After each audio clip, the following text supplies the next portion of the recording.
साथियों, आज थोड़ा माइक गड़बड़ कर रहा है तो उसकी वजह से आप परेशान नहीं होना। आप सिर्फ ये देखना कि आपको कंटेंट कितना अच्छा दिया गया है ना। तो माइक की वजह से परेशान नहीं होना, 1-2 दिन में माइक आ जाएगा। मैं ऑर्डर कर चुकी हूँ तो आपको परेशान नहीं होना, सिर्फ आपको ध्यान देना है कंटेंट पर। जय हिंद साथियों, कैसे हैं आप सभी लोग? आशा करती हूँ अच्छे होंगे। मिशन वर्दी चैनल पर आप सभी लोगों का हार्दिक स्वागत है। साथियों, जैसा कि आप देख पा रहे हैं, आज की क्लास आपकी स्पेशल संविधान की क्लास 8 होने वाली है। क्लास 1 से लेकर क्लास 7 तक मैं आपको बहुत अच्छी तरीके से पढ़ा चुकी हूँ, करा चुकी हूँ। ठीक है, ये क्लास भी अगर कुछ लोग सोच रहे होंगे कि हम इसको ऐसे ही नोट डाउन कर लें, बिना समझे नोट डाउन मत करो, मेरी मानो तो। ठीक है, इस चीज़ को थोड़ा समझ लो, 2 मिनट का ही तो समझ जाएगा। ठीक है, कम से कम जो चीज़ हम अच्छे से समझ लेते हैं वो हमारे दिमाग में तो अच्छे तरीके से फीड हो जाती है, तो हमको अच्छी तरीके से चीज़ों को समझना है। आज की क्लास में हम पढ़ेंगे संविधान के स्रोत। भाई, कब से कह रही थी मैं कि संविधान के स्रोत पढ़ाऊंगी, यहाँ से पेपर में प्रश्न पूछा जाता है। आखिर वो दिन आ ही गया जो हम पढ़ने वाले हैं संविधान के स्रोत। ज़्यादा से ज़्यादा वीडियो को लाइक कीजिए, शेयर कीजिए और ज़्यादा से ज़्यादा चैनल को सब्सक्राइब कीजिए। ठीक है, और आप लोग देखो लाइक नहीं करते, हर बार आपसे बोलती हूँ लाइक कीजिए, फिर भी पता नहीं आपका क्या रहता है, लेकिन कोई नहीं, आप क्लास को देख लीजिए। जैसा कि संविधान के स्रोत में मैंने लिखा हुआ है 60 देशों के संविधान को पढ़ा।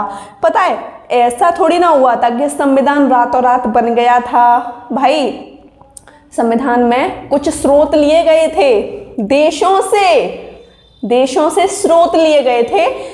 जैसा कि आप देख रहे हो, 60 देशों के संविधान को पढ़ा। किसने? भारत ने 60 देशों के संविधान को पढ़ा और 10 को चुना था। कितने देशों को चुना था? 10 को चुना था। इन 10 देशों में से ही हमने लिए थे स्रोत। ठीक है, तो पढ़ लेते हैं। अब जैसा कि आप देख रहे हो, भारतीय संविधान का सबसे बड़ा स्रोत कौन सा है, कहाँ से लिया गया है? भारत शासन अधिनियम 1935। ये जो अधिनियम है, ये जो स्रोत है, ये भारतीय संविधान का सबसे बड़ा स्रोत है। इसको याद रख लेना। ठीक है भाई, कोई चीज़ बड़ी है, प्रथम है, तो वो तो इम्पोर्टेंट हो ही जाती है। तो ये आपको याद रखना है कि भारतीय संविधान का जो सबसे बड़ा स्रोत है वो कौन सा है? भारत शासन अधिनियम 1935। ठीक है, इस अधिनियम में लगभग 250 अनुच्छेदों को शामिल किया गया है। 250 अनुच्छेद काफ़ी होते हैं। ठीक है, और भारत शासन अधिनियम से काफ़ी स्रोत लिए गए हैं, जो कि अब मैं आपको पढ़ाने वाली हूँ। ठीक है, जैसा कि मैंने आपको बताया था कि सबसे ज़्यादा जो अनुच्छेद लिए गए हैं भारत शासन अधिनियम 1935 के द्वारा लिए गए हैं। ठीक है, अब आपको ये चीज़ देखनी है कि ये जो हमारा संघ लोक सेवा आयोग है, यूपीएससी है, ये कहाँ से लिया गया है? पता होना चाहिए ना। यूपीएससी कहाँ से लिया गया है? तो भारत शासन अधिनियम 1935 से ही आपका यूपीएससी लिया गया है। और संघ लोक सेवा आयोग की जो स्थापना की गई थी वो कब की गई थी? 1926 ईस्वी में इसकी स्थापना की गई थी। 1 अक्टूबर 1926 ईस्वी में यूपीएससी की स्थापना की गई थी। संघ लोक सेवा आयोग की स्थापना की गई थी। संघ लोक सेवा आयोग को कहाँ से लिया गया? भारत शासन अधिनियम 1935 से। अब बात कर लेते हैं शक्तियों के विभाजन की 3 सूचियाँ। ठीक है, शक्तियों के विभाजन की 3 सूचियाँ। 3 सूची कौन कौन सी हैं? राज्य सूची, केंद्र सूची, समवर्ती सूची। अब आप सोच रहे होंगे कि भाई समवर्ती सूची को तो ऑस्ट्रेलिया से लिया गया है, तो मैं एकदम सही बोलूंगी आपसे कि इसको ऑस्ट्रेलिया से ही लिया गया है। समवर्ती सूची को कहाँ से लिया गया है? ऑस्ट्रेलिया से ही लिया गया है। पर्टिकुलर पूछेगा वो कि बताइए समवर्ती सूची को कहाँ से लिया गया है, तो आप बताओगे ऑस्ट्रेलिया से। अब वो बात करेगा तीनों सूचियों को, शक्तियों के विभाजन की तीनों सूचियों को कहाँ से लिया गया है, तब आप बताओगे भारत शासन अधिनियम 1935 से लिया गया है। केवल समवर्ती सूची पूछेगा तो आप बताओगे ऑस्ट्रेलिया से। यहां तक चीजें क्लियर, कोई दिक्कत तो नहीं। अब आप अगला देख लीजिए, प्रशासनिक व्यवस्था को कहां से लिया गया है? भारत शासन अधिनियम 1935 से ही लिया गया है। ठीक है, यहाँ पर प्रशासन से संबंधित कार्य होते हैं, ये तो आपको पता है। न्यायपालिका देख लीजिए, न्याय से संबंधित जितने भी काम होते हैं वो न्यायपालिका में होते हैं। ठीक है, समझ गए ना। न्यायपालिका कहाँ से ली गई है? भारत शासन अधिनियम 1935 से ली गई है। अब इसमें आप एक चीज देख लीजिए, भारत की जो न्यायपालिका है वो किस आकार की है, इसका जो ढांचा है वो कैसा है? इसका ढांचा शंकु ढांचा है। देख लीजिए, इस प्रकार है, इस प्रकार इसका ढांचा है। सबसे ऊपर अपर में सबसे ऊपर क्या होता है? सुप्रीम कोर्ट, फिर हाई कोर्ट, फिर आपके डिस्ट्रिक्ट कोर्ट। ठीक है, यहाँ तक कंडीशन समझ गए, स्क्रीनशॉट ले लीजिए। तो आप देख लीजिए, जैसा कि आप देख रहे हो, संघीय व्यवस्था को कहाँ से लिया गया है कि मैम आपने लिख दिया है कि संघीय व्यवस्था को भारत शासन अधिनियम 1935 से लिया गया है, लेकिन मैं आपसे कहूंगी कि चीजों को फिक्सेशन करने की जरूरत नहीं है, थोड़ा सा समझने की जरूरत है। ठीक है, संघीय व्यवस्था को कनाडा से लिया गया है। कहाँ से? फिर आप सोच रहे होंगे फिर आपने इसमें क्यों लिखा है, उसका भी सॉल्यूशन मेरे पास है। क्यों लिखा है बताऊंगी ना। देखो, इस वजह से मैंने लिखा है कि संघीय शासन प्रणाली, संघीय शासन प्रणाली की जो पहली बार नींव रखी गई, संघीय शासन प्रणाली की नींव, संघीय शासन प्रणाली की नींव रखी गई वो भारत शासन अधिनियम 1935 में रखी गई थी। ठीक है, और यहीं पर संघीय शासन प्रणाली के अंतर्गत दो भागों में भारत बट गया था। वो दो कंडीशन कौन कौन सी थी? पहली ब्रिटिश प्रांत और दूसरी देशी रियासत। ये तो स्टार्टिंग से पढ़ते आ रहे हैं, अब तो याद हो गया होगा, है ना। लेकिन थोड़ा यहाँ से कंफ्यूज हो गए होंगे, लेकिन अब यहाँ से चीज़ें आपको अच्छे से समझ आ रही हैं। तो आपको यहाँ तक कंडीशन समझ आ गई कि संघीय शासन प्रणाली की नींव सबसे पहले किस अधिनियम में रखी गई? तो भारत शासन अधिनियम 1935 में रखी गई। लेकिन इसको लिया कहाँ से गया है? कनाडा से लिया गया है। ठीक है, इसको फेडरल सिस्टम कहते हैं। लिख लीजिए, इंग्लिश में भी आ जाता है। इंग्लिश में वो इंग्लिश का ही हिंदी में लिख देता है फेडरल व्यवस्था या फेडरल सिस्टम। तो आपको सारी चीजें पता होना चाहिए। Federal system. ठीक है, राज्यपाल का पद या राज्यपाल का कार्यालय, ऑफिस कहाँ से लिया गया है? तो देख लीजिए, ये लिया गया है भारत शासन अधिनियम 1935 से लिया गया है। ठीक है, ये तो एकदम कंफर्म है कि ये यहीं से लिया गया है। ठीक है, अब बात करते हैं कि राज्यपाल की नियुक्ति कहाँ से ली गई है। राज्यपाल की नियुक्ति कहाँ से ली गई है, ये भी पता होना चाहिए। राज्यपाल की नियुक्ति ली गई है कनाडा से। कहाँ से? कनाडा से। ठीक है, भारत शासन अधिनियम 1935 को मैंने आपको पूरी तरह अच्छी तरीके से पढ़ा दिया है।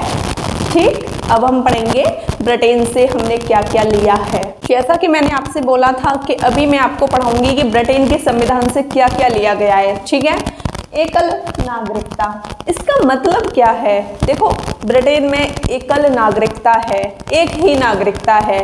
तो हमने एकल नागरिकता को, हमारे भारत ने एकल नागरिकता को कहाँ से लिया है?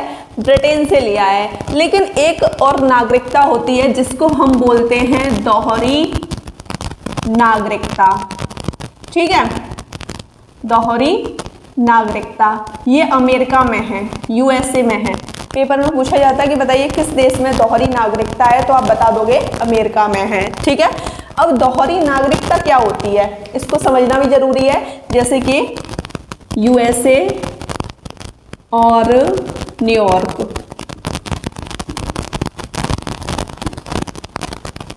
यहाँ नागरिकता आपको लेनी पड़ेगी हर हालत में। अगर यहाँ से नागरिकता प्राप्त होती है तो एक नागरिकता तो आपको यहाँ से लेनी पड़ेगी और यहाँ से लेनी पड़ेगी। ठीक है, ऐसा नहीं कि यहाँ से नागरिकता ले लोगे तो काम चल जाएगा, क्योंकि दोहरी नागरिकता है।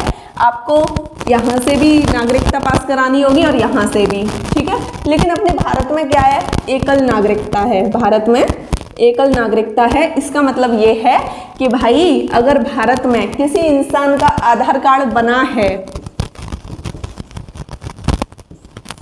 आधार कार्ड बना है, तो उसे कुछ करने की ज़रूरत नहीं है, उसे कुछ करने की ज़रूरत नहीं है, ठीक है। चाहे वो एमपी का हो, यूपी का हो, बिहार का हो, कहीं का भी हो वो, ठीक है। ये समझ लो उसको नागरिकता मिल गई अगर उसका आधार कार्ड भारत में बन गया है तो। अब यूएसए में ये है कि उसको यहाँ से भी करवाना पड़ेगा, उसको यहाँ से भी करवाना पड़ेगा, तब जाके उसकी नागरिकता उसको मिलेगी, ठीक है। भारत में एकल नागरिकता है जो कि कहाँ से ली गई है, ब्रिटेन से। अब बात करते हैं संसदीय व्यवस्था। जैसा कि मैं आपको बता दूं, संसद में आपके 2 सदन होते हैं, लोकसभा और राज्यसभा। तो ठीक है, यहाँ आपके संसद में 2 सदन होते हैं, लोकसभा और राज्यसभा, ठीक है। तो ये व्यवस्था कहाँ से ली गई है, ब्रिटेन के संविधान से ली गई है। बात कर लेते हैं द्विसदनीय व्यवस्था। देखो 2 सदन का मतलब है वही लोकसभा राज्यसभा, लोकसभा राज्यसभा। 2 सदन वाली व्यवस्था या संसदीय व्यवस्था कहाँ से ली गई है, तो ये ब्रिटेन से ली गई है। द्विसदन का मतलब है अपर हाउस और lower house. Upper house Rajya Sabha को बोलते हैं, लोअर हाउस लोकसभा को बोलते हैं, ठीक है, वही कंडीशन, ठीक। विधि का शासन, कानून का शासन कहाँ से लिया गया है, कानून बोले तो लॉ, लॉ का जो रूल है, रूल ऑफ लॉ कहाँ से लिया गया है, विधि का शासन कहाँ से लिया गया है, तो ये ब्रिटेन से लिया गया है। अभी हमको यही पढ़ना है कि ब्रिटेन के संविधान से क्या क्या लिए गए हैं, क्योंकि अभी फिनिश नहीं हुआ है, बहुत कुछ लिया गया है। संविधान हमने ऐसे ही इतना बड़ा नहीं लिख दिया विश्व का, बहुत कुछ लिया था तब जाके लिखा है संविधान, ठीक है। तो जैसा कि आप देख पा रहे हैं, एकल न्यायिक प्रणाली। कुछ लोग सोच रहे होंगे ये क्या है, क्या बवाल है, कैसे शब्द लिख रही हैं आप, तो मैं कहूँगी थोड़ा समझने की ज़रूरत है साथियों। तो देख लीजिए, ये एकल न्यायिक प्रणाली अब तक हमने बुक में पढ़ा था, लेकिन शायद एक्सप्लेनेशन किसी ने ही किया हो आप लोगों के सामने, तो मैं आपको बताती हूँ। एकल न्यायिक प्रणाली का मतलब ये है कि एक ही इंसान करेगा न्याय। जैसे सुप्रीम कोर्ट में मुख्य न्यायाधीश होता है तो वो एक होता है। आपने कभी सुने हैं कि 2 मुख्य न्यायाधीश हैं सुप्रीम कोर्ट में? नहीं सुने ना। सुप्रीम कोर्ट का मुख्य न्यायाधीश एक ही होता है, हाई कोर्ट का भी मुख्य न्यायाधीश एक ही होता है, ठीक है। और आपका जो डिस्ट्रिक्ट कोर्ट है उसका मुख्य न्यायाधीश भी एक ही होता है। तो इसी कंडीशन को हम बोलते हैं एकल न्यायिक प्रणाली, कि भाई जो न्याय करेगा वो एक ही इंसान करेगा। उनके अंडर में बहुत सारे लोग काम करते हैं, मानते हैं, बहुत सारे वकील हैं जो काम करते हैं, लेकिन बात किसकी हो रही है, बात हो रही है कि जो न्याय करेगा वो बंदा सिर्फ एक ही होगा, मैन, ठीक है। देख लीजिए, तो आपकी एकल न्यायिक प्रणाली कहाँ से ली गई है, ब्रिटेन के संविधान से। अगला देखो, लोकसभा के प्रति मंत्रिमंडल सामूहिक रूप से उत्तरदायित्व। अब आप सोच रहे होंगे, कुछ चीजें समझ आ रही होंगी, आपने ये सोच लिया कि हाँ, लोकसभा के प्रति जो मंत्रिमंडल होती है वो सामूहिक रूप से उत्तरदायित्व होती है, मतलब सामूहिक रूप से वो काम किए जाते हैं सारे। तो मैं आपको बता दूं कि ये किस अनुच्छेद में, अनुच्छेद याद होना चाहिए, इम्पोर्टेंट है, 75 के 3 में ये पूरी लाइन बोली गई है, लोकसभा के प्रति मंत्रिमंडल सामूहिक रूप से उत्तरदायी। इसका मैं एग्जांपल देती हूँ।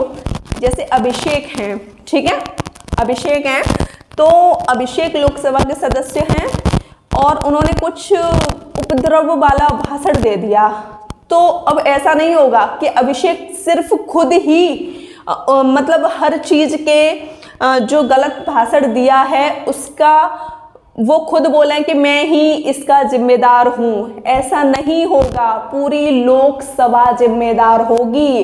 अभिषेक का जो भाषण होगा वो पूरी लोकसभा को लेके डूबेगा, ठीक है। तभी तो बोला है लोकसभा के प्रति मंत्रिमंडल सामूहिक रूप से उत्तरदायित्व होती है। ठीक है, यहां तक कंडीशन समझ गए। विधि निर्माण की प्रक्रिया, भाई जो कानून बनने की जो प्रक्रिया है वो हमने ब्रिटेन से ली है। और अभी मैंने एक और आपको पढ़ाया था विधि का शासन, विधि का शासन भी हमने ब्रिटेन से लिया है। ठीक है, यहां तक चीजें क्लियर, हर एक चीज को आपको समझाने की कोशिश कर रही हूँ।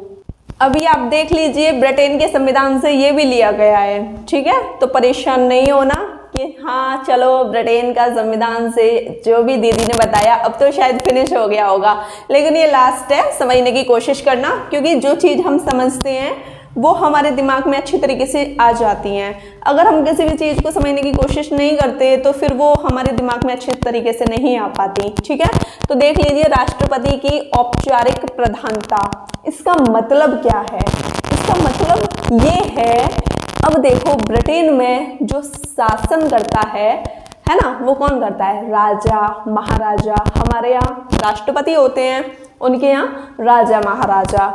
लेकिन राजा महाराजा के पास जो शक्ति होती है वो कैसी होती है? नामात्र की। हमारे यहाँ भी राष्ट्रपति के पास जो शक्ति है वो नामात्र की है ना, सारे काम तो प्रधानमंत्री संभालते हैं। ठीक है, समझ गए ना, नामात्र की शक्ति, लिख लीजिए नामात्र की शक्ति। तो इसको क्या बोला जाता है? दिखावटी तोता। समझ गए ना? राष्ट्रपति की जो कंडीशन बताई है वो बताइए दिखावटी तोता वाली। ठीक है, क्योंकि काम तो हमारे यहाँ पीएम करते हैं और इनका तो काम क्या होता है? नामात्र का ही होता है। ठीक है, अग्रता ही विजेता, इसका मतलब क्या है? पता होना चाहिए। इसका मतलब है जिसको चुनाव में सबसे ज्यादा वोट मिले वही जीतता है। लिख लो, जिसको चुनाव में सबसे ज्यादा वोट मिले, साथ के साथ कॉपी पेन लेकर नोट करते जाया करो, समय की बचत करो। ठीक है, हमेशा आप सोचते हो कि हम तो नोट नहीं करेंगे, भाई आप लोगों के लिए फ़ायदा है। आप वीडियो को अभी भी देखोगे, तब भी देखोगे। हाँ, मैं मानती हूँ अगर कोई चीज़ समझ नहीं आती तो आप उसको देख सकते हो, लेकिन अगर चीज़ें अच्छे से समझ आ रही हैं तो आप साथ के साथ नोट डाउन कर सकते हो। ठीक है, जिसको चुनाव में सबसे ज़्यादा वोट मिले वही जीतता है। उसको बोलते हैं अग्रता ही विजेता। ठीक है, ये हमने कहाँ से लिया है? ब्रिटेन के संविधान से लिया है। मंत्रिमंडल प्रणाली हमने पूरी कहाँ से ली है? ब्रिटेन से। कानून, कानून बोले तो विधि, अभी हम पढ़ रहे थे ना, विधि का निर्माण हमने ब्रिटेन से लिया था, विधि का शासन हमने ब्रिटेन से लिया था। अब देख लो विधि बनाने की प्रक्रिया भी हमने कहाँ से ले ली? ब्रिटेन से ले ली। ठीक है, तो आप ये भी पढ़ लीजिए कि आपने ऑस्ट्रेलिया के संविधान से क्या क्या लिया है? प्रस्तावना की भाषा, है ना, अच्छे तरीके से पता होगा। प्रस्तावना तो आपकी फेवरेट बन गई है। इंग्लिश में इसको प्रेम्बल बोला जाता है। ठीक है, लैंग्वेज ऑफ प्रेम्बल कहाँ से ली गई है? प्रस्तावना की भाषा ऑस्ट्रेलिया के संविधान से ली गई है। ठीक है, समवर्ती सूची की बात कर लेते हैं, ऑस्ट्रेलिया से ली गई है। लेकिन अगर बात आ जाए कि तीनों सूचियां कहाँ से ली गई हैं तो आप बताओगे भारत शासन अधिनियम 1935 से आपकी तीनों सूचियों को लिया गया है। ठीक है, समवर्ती सूची ऑस्ट्रेलिया से ली गई है। ठीक, केंद्र राज्य संबंध ऑस्ट्रेलिया से लिया गया है। ठीक है, यहां तक चीजें क्लियर। देखो समवर्ती सूची में पहले कितने विषय थे? पहले 47 विषय थे, लेकिन वर्तमान में कितने विषय हैं? वर्तमान में समवर्ती सूची में कितने विषय हैं? पूछे जाते हैं पेपर में, 52 विषय हैं। ठीक है, अनुसूचियों को अच्छे से पढ़ेंगे, उसमें सूचियों को पढ़ेंगे, हर एक चीज पढ़ेंगे, लेकिन जो चीजें आपकी यहाँ क्लियर हो रही हैं आप इनको भी लेकर चलिए। ठीक है, केंद्र राज्य संबंध मतलब केंद्र और राज्य के कैसे कैसे संबंध होंगे, ये संबंध भी हमने कहाँ से ले लिए हैं? ऑस्ट्रेलिया से ले लिए हैं। ठीक है, संसद के दोनों सदनों की संयुक्त बैठक, पहले तो आप इसको देख लीजिए, अनुच्छेद 108 में है ये। ठीक है, 108 क्या कहता है? अनुच्छेद के राष्ट्रपति द्वारा संसद के दोनों सदनों की संयुक्त बैठक की जाएगी। किसके द्वारा? राष्ट्रपति के द्वारा। राष्ट्रपति के द्वारा संसद के दोनों सदनों की संयुक्त बैठक की जाएगी। किस कंडीशन में की जाएगी? कैसे मामलों में की जाएगी? ऐसा केवल साधारण विधेयक में ही होता है। लिख लीजिए, ऐसा केवल साधारण विधेयक में ही होता है।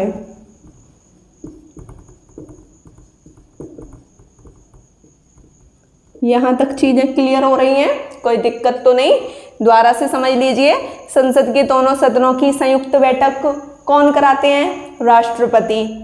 ऐसा किस कंडीशन में होता है? साधारण विधेयक की कंडीशन में ऐसा होता है।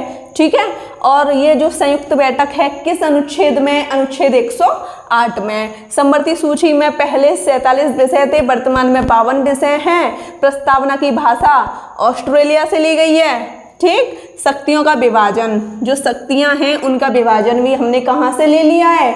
उनका विभाजन हमने ऑस्ट्रेलिया से ले लिया है।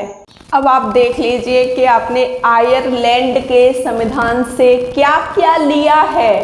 जैसा कि देख पा रहे हैं, राज्य के नीति निर्देशक तत्व हमने आयरलैंड के संविधान से लिए हैं, जिनको DPSP बोला जाता है, direct principle of state policy. ठीक है, समझ गए ना?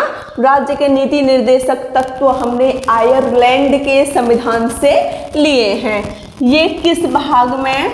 राज्य के नीति निर्देशक तत्व भाग 4 में है। ठीक है, और अनुच्छेद की बात की जाए तो अनुच्छेद 36 से लेकर 51 तक आपके राज्य के नीति निर्देशक तत्व हैं। ठीक है, यहाँ तक चीजें क्लियर?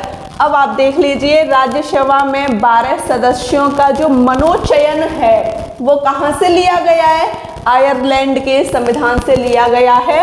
राज्यसभा में 12 सदस्यों का मनोचयन कौन करेंगे? तो ये मनोचयन करेंगे भारत के राष्ट्रपति। कौन करेंगे? भारत के राष्ट्रपति राज्यसभा में 12 सदस्यों का मनोचयन करेंगे। वो 12 सदस्य किस किस क्षेत्र से हो सकते हैं? कला के क्षेत्र से, सामाजिक सेवा वाले क्षेत्र से, साहित्य क्षेत्र से, विज्ञान क्षेत्र से। अब ऐसा नहीं कि भाई 3 होंगे, 3 एकम 3, 3 दूनी 6, 3 त्रिका 9, 3 चौक 12। ऐसा कुछ भी नहीं है, ऐसा कुछ भी नहीं है। अगर आपको 12 सदस्य इस क्षेत्र से मिल रहे हैं तो इस क्षेत्र से ही होंगे।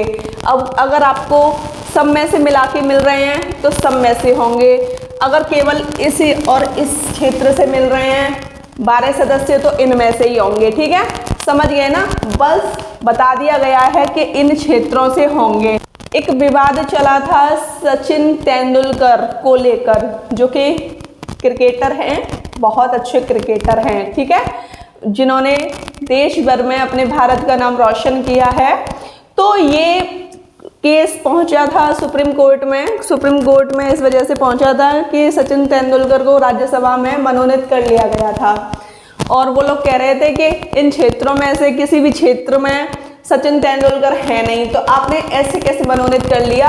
तो सुप्रीम कोर्ट में ये केस पहुंच गया था। सुप्रीम कोर्ट के मुख्य न्यायाधीश ने बोला था कि जिसने भारत देश में नाम रोशन किया है, किसी भी क्षेत्र में नाम रोशन किया है, राष्ट्रपति चाहे तो उसे मनोनीत कर सकते हैं। ठीक है, ये पावर दे दी थी राष्ट्रपति को।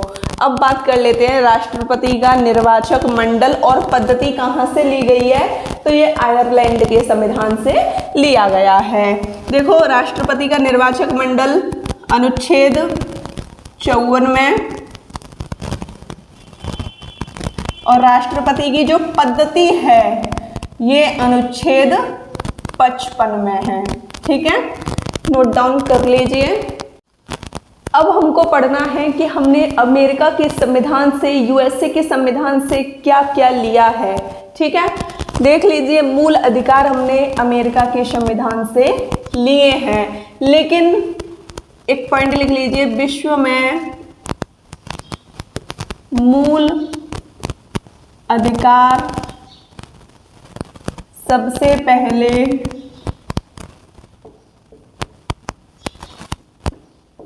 अपनाने वाला देश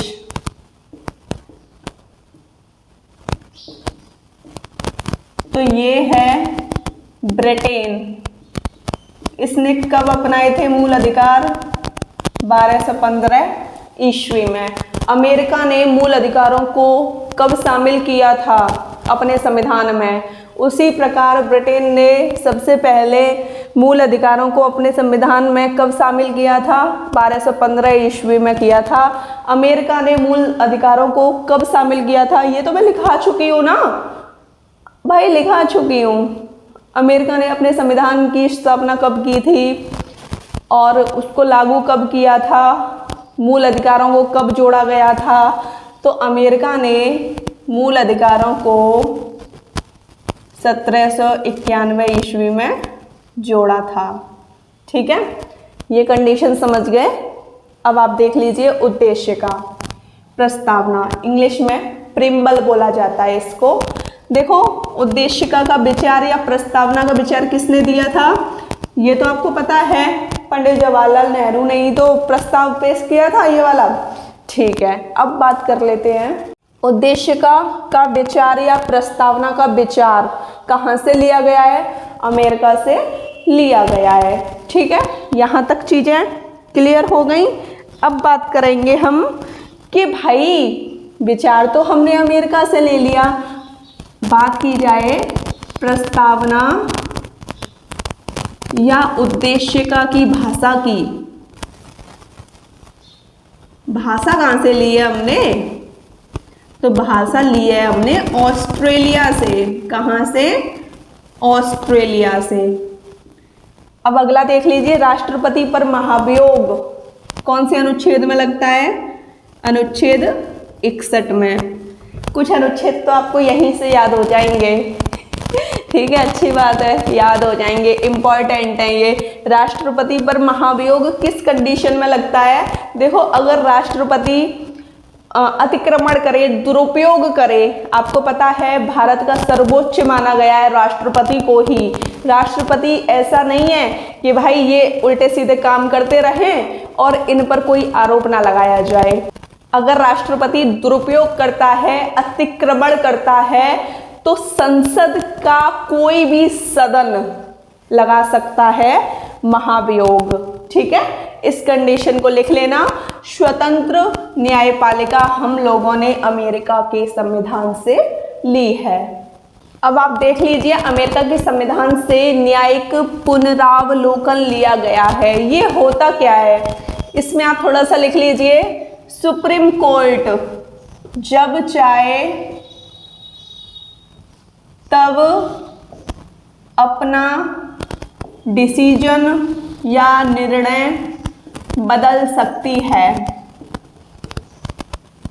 एक केस हुआ था केशवानंद भारतीय बनाम केरल राज्य, बहुत इंपॉर्टेंट है। ठीक है, एग्जाम्पल दे रही हूं, केशवानंद